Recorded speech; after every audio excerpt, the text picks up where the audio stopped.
Sakit akong tiilan ni eh. Kadto-patikal po.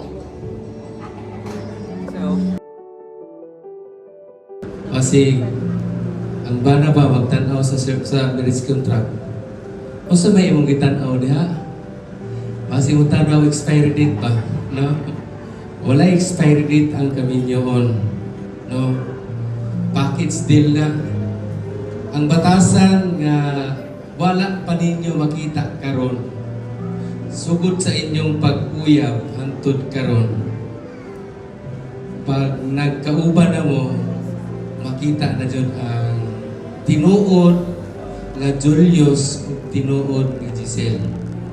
No? In case nga maabot man ang panahon punto sa kinabuhi, na may mga dili malikayan nga dili ka moagi pagsulay sa kinabuhi, no?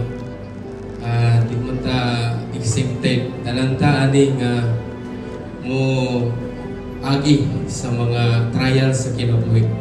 Inumdumi nga natay Ginoo no nga andam mo tabang no para sa inyong magbanang asawa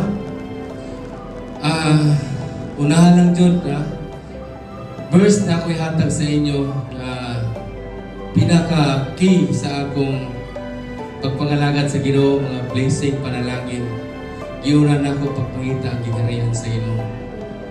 Matthew 6:33 seek ye first the kingdom of God and His righteousness, and all these things shall be added. No? Unahan lang dyan ang gigarihan sa Ginoo. Tanan butang na inyong ipangandoy. Ihatag sa Ginoo. Congratulations! No? Di na lang. No? Medyo happy ko sa inyong duha. Tuod, ninong pare. No? Ninong pare. Ninong pare pa dyan, no? Congratulations and God bless ang Ginoo magpanalangin sa inyong kaminyoon. Thank you so much for that, Pastor Ryan. And now let's hear a message coming from our female principal sponsors representative. We have here our Nina, Merlin, and Gumanil. Palakpakan po natin. Come on, Nina. What's your message, your reminders, and your advice to the newlywed?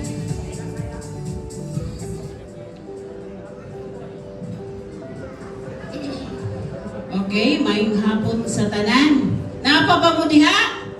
Okay. Gutom na?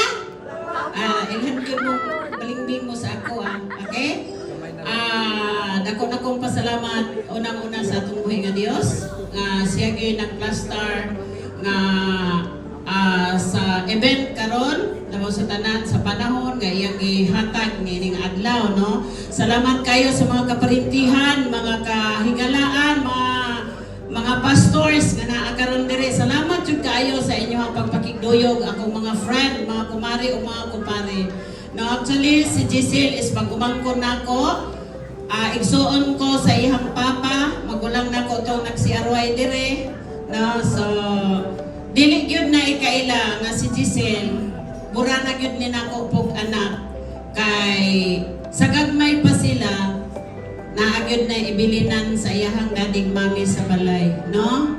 So, sa inyo hasil, wala gyud ko ilaing istorya, kundili i-apply jud ninyo ang gugma og pagsinagkanay, no? Although kita nga mga babae, minyo naman jud ka, naagyod tay pagkaratratan og baba, maldita. But kung kinsay isog, kung kinsay init ug ulo sa inyo kinahanglan mag-adjust, no? Kay kabalo ko, nagdako ka, nga naswito ka sa among kaminyoon ni Papa Dudong nimo, nga nagsigi kog yaw-yaw, paglingin ako, wala na siya, no? So, anak lang yun. Kung isa init, mo-adjust ang isa. Kay kung puro mo init, wala dyan, gubot ang pamuyo. So, ang inyong pagpamuyo, kinahanglan ang gugma o pagsinagtanay, anaagayon tanan. Kung unsay mga plano ninyo, dili na matuman kung dili ninyo ipiyal sa Ginoo. So before magplano mo inyong ikomentar diha sa atong buhi nga Dios, kay ang tanang butang nining kalibutana iya gayud, no? Siya ang tinugdan sa tanan, no? So labi na Sa inyong duha, pareha mo na trabaho. Si Julius, ikaw, so siguro mga Saturday, Sunday lang mo mag-abot.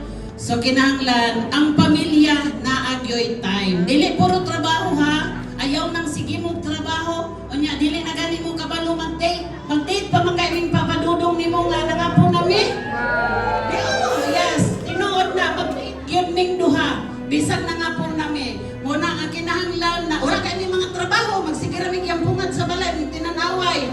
Pero amog yung tagaagi kayo na naagyod ang pag-date. Although, sa giingon na nga dili gyud kuan ang kaminyoon na agi mga trials, but ikumitar sa Ginoo ang tanan. Kay ang tanan malinaw ra gyud. Mao na nga kamo wa pa mo'y anak, kinahanglan tagaan ninyo time nga magbanding mo, mag-date mo.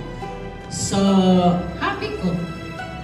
Happy ko para sa inyong duha. And then, congratulations. Happy jud ko, kinasing-kasing jud ko maingon nga, happy ko para sa inyong duha. So, once again, happy wedding day. Congratulations. Thank you so much for that. Yung na-slice po natin, ilagay po natin sa plate. In 3, 2, 1, share! Yan po yung pagmamahal niya kay Ma'am. Ayan. Okay, wala bang palakpakan dyan. Thank you so much for that, Sir Julius. And now, Ma'am Giselle, ikaw po.